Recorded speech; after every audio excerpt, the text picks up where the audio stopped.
For advertisement, call 8125893028. Our Gmail maxtvtelugu@gmail.com. నమస్తే, welcome to max TV. నేను మీ పద్మావతి. జోగులాంబ మహాదేవి రౌద్ర వీక్షణ లోచన అలంపుర స్థితామాత సర్వర్ధ ఫల సిద్ధిద. తెలంగాణ రాష్ట్ర గద్వాల జిల్లాలో అలంపూర్ లో జోగులాంబ శక్తిపీఠం తుంగభద్ర నది తీరాన వెలసింది. అయితే చరిత్రకంగా శైల క్షేత్రాలలో అలంపూర్ కు ప్రత్యేక స్థానం ఉంది. ఇక్కడ సతీదేవిపై వరుస దంతాలు మరియు దవడ భాగం పడినట్లు చెబుతారు. అయితే జోగులాంబ దేవాలయం దక్షిణ కాశీగా శ్రీశైలానికి పశ్చిమ ద్వారంగా విరాజిల్లుతుంది. ఈ క్షేత్రంలో శ్రీ బాలబ్రహ్మేశ్వరుడు జోగులాంబ అమ్మవారిని కొలవనున్నారు.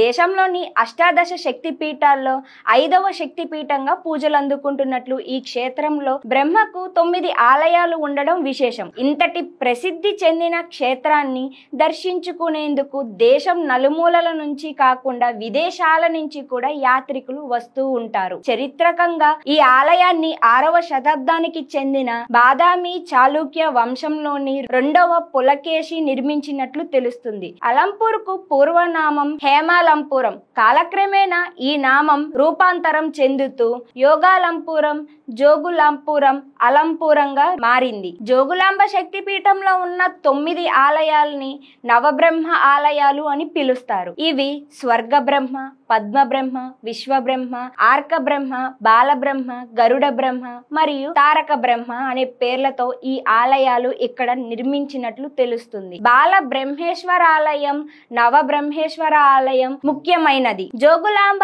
ఆలయం పునర్నిర్మాణం జరిగే వరకు ఇక్కడ ప్రధానార్చకాలయం ఇదే కావడం విశేషం. ఈ దేవాలయం చుట్టూ ప్రదక్షిణ పథాన్ని, ముఖ మంటపాన్ని చాణుక్యులు కట్టించినట్లు తెలుస్తుంది. ఇక్కడ అమ్మవారు ఉగ్రస్వరూపిణి. బాల బ్రహ్మేశ్వర స్వామి ఆలయంలో ఉండే గర్భగుడిలో ఆసీన ముద్రలో ఉన్న తేలు, కప్ప, బల్లి తలపై గల శవంపై అమ్మవారు ఆసీనురాలై ఉంటారు. నాలుక బయటకి పెట్టి భయంకరమైన అవతారంతో దర్శనం ఇస్తారు కాబట్టి జోగులాంబ పేరుతో పిలువబడుతుంది. ఇక ఆలయంపై పంచతంత్ర కావ్యకథ శిల్పాలు, ఆదిత్య హృదయం, రామాయణం, మహాభారత గాథల శిల్పాలు దర్శనమిస్తాయి. శైవ క్షేత్రాలలో శివలింగాలు స్తూపాకారంలో ఉంటాయి.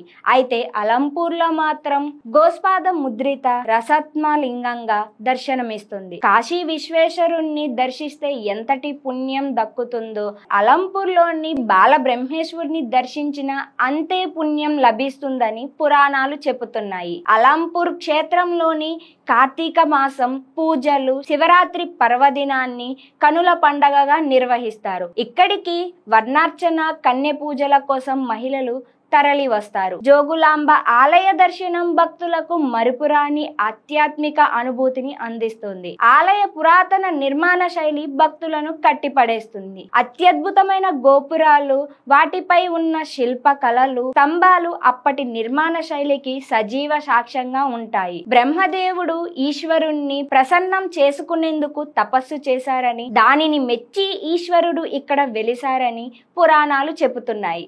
బ్రహ్మదేవుణ్ణి తపస్సు ద్వారా పరమేశ్వరుడు ఉద్భవించారని, అందుకే బాల బ్రహ్మేశ్వరునిగా కొలుస్తుంటారని ఇతిహాసాలు చెబుతున్నాయి.